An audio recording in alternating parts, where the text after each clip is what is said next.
What's up, y'all? It's your boy Taylor Grant here with Bellator Claims Resolution. I'm here to talk to you about the denial of the day.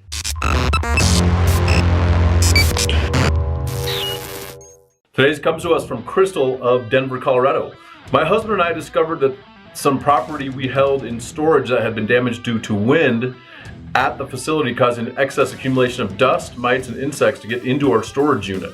It's very interesting because most insurance policies don't cover vermin or the like rodents. We immediately filed a claim with the insurance company whom we'd paid monthly premiums for the last 13 years, which should have covered our property and storage. We rarely filed a claim during those years except for our roof and maybe one other. We also called and asked questions about our unit, which we immediately were answered.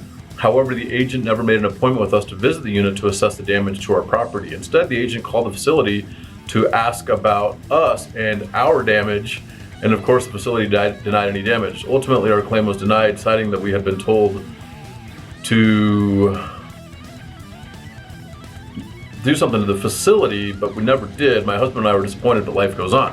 So anyhow, this is the point. The point is, most of the time, there is an exclusion in the policy for rodents, vermin, insects, mites, termites, things like that. However, how did they get in? Was it from a covered cause of loss? So if it was a windstorm that lifted up the roof or moved the metal, which can happen. I mean, you go down to some of the states down in the south, like Florida or Tennessee or Mississippi, where these hurricanes come in, and the house, like you look at the house and you can tell there's something off a little bit about it.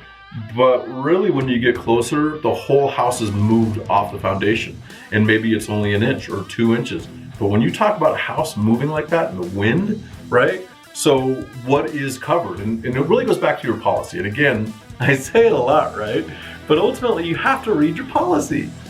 You have to. I know it sucks, it's boring, but you got to do it because it dictates what is going to be covered, or more specifically, and maybe more importantly, what is specifically excluded, right? So when you have a covered cause of loss, like wind damage, and you need help pushing back against the insurance company that's being unfair or unreasonable, contact us. The sooner you contact us, and let me just explain this, the sooner you contact us, the better, because in the state, there's limitations. There's expirations of deadlines and things like that from the state, as well as also in your policy.